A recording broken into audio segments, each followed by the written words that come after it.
বাংলাদেশের নাগরিকদের জন্য যুক্তরাষ্ট্রে ব্যবসা ও পর্যটন ভিসা B1 বা B2 প্রাপ্তির ক্ষেত্রে নতুন এবং কঠোর শর্ত আরোপ করা হয়েছে।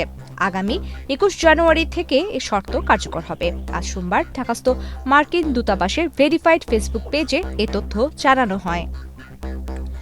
এই নিয়ম অনুযায়ী ভিসা অনুমোদিত হওয়ার পর আবেদনকারীকে সর্বোচ্চ ১৫,০০০ মার্কিন ডলার বাংলাদেশি মুদ্রায় প্রায় ১৮,৩৫,০০০ টাকা পর্যন্ত ভিসা বন্ড বা জমানত জমা দিতে হবে।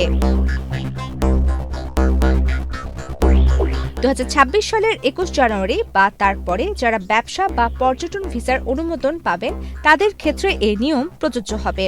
তবে ২১ জানুয়ারির আগে ইস্যু করা বৈধ ভিসাধারীদের জন্য এই শর্ত কার্যকর হবে না।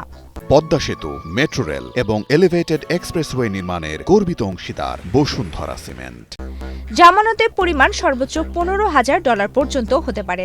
ভিসা ইন্টারভিউয়ের সময় কনসুলার অফিসার নির্ধারণ করবেন কার জন্য কত টাকা বন্ড প্রয়োজন।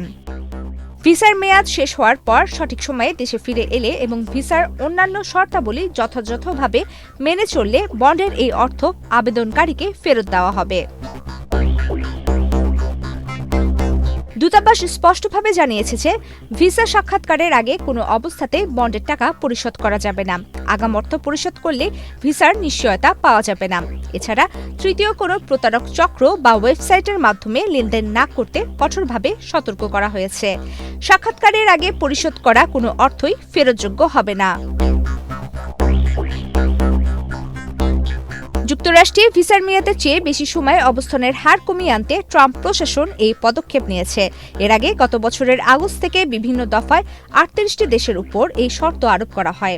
সর্বশেষ গত ৬ জানুয়ারি বাংলাদেশ সহ ২৫টি নতুন দেশকে এই তালিকায় অন্তর্ভুক্ত করা হয়েছে। এই নতুন নিয়মের ফলে সাধারণ মধ্যবিত্ত আবেদনকারীদের জন্য মার্কিন ভিসা পাওয়া আগের চেয়ে অনেক বেশি ব্যয়বহুল ও চ্যালেঞ্জিং হয়ে পড়বে বলে ধারণা করা হচ্ছে। প্রমিতি কিবরিয়া ইসলাম, বাংলাদেশ প্রতিদিন।